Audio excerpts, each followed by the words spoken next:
Magandang gabi po, Luzon, Visayas at Mindanao. Nakakulong na si dating Pangulong Rodrigo Duterte sa The Hague Penitentiary Institution kung saan sinalubong siya ng mga taga-suporta at mga nagpo-protestang kritiko. Bago niyan ay formal muna siyang i-turn over sa International Criminal Court kaugnay ng kasong Crimes Against Humanity dahil sa kanyang madugong gera kontra droga.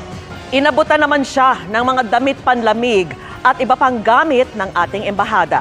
At nakatutok si Marisol Abduraman. Ito ang mga sandali matapos makalapag ang eroplanong lulan si dating Pangulong Rodrigo Duterte sa Rotterdam Airport 11:54 p.m. kagabi, oras sa Pilipinas. Dito pa lang, sinimulan na ang proseso para sa pag-turn over sa dating Pangulo sa International Criminal Court. Nagsagawa rin ng inisyal na medical check-up kay Duterte. Pagkababa ni Duterte sa eroplano, na-turn over na siya sa kustudiya ng ICC mula sa Rotterdam Airport sa The Netherlands.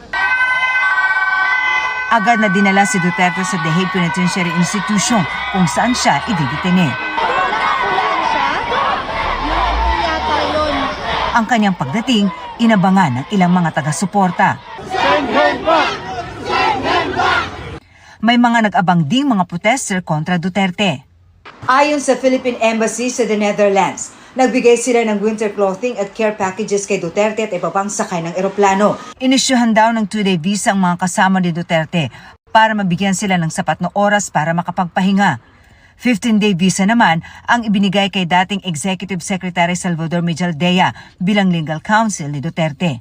Sinabihan na rin ng embassy officials ang mga opisyal ng ICC at Netherlands Ministry of Foreign Affairs tungkol sa medical at physical conditions ni Duterte para matutukan.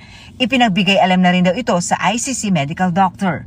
Lilitisin si Duterte ng International Criminal Court para sa kasong Crimes Against Humanity dahil sa kanyang madugong gera kontra droga kung saan mahigit 6,000 ang namatay. Ayon kay ICC Chief Prosecutor Karim Khan, ang pagkakaaresto kay Duterte ay isang mahalagang development sa paghahanap ng hustisya ng mga biktima. International law is not as weak as some may think. When we come together, when we work, when we build partnerships, the rule of law can prevail.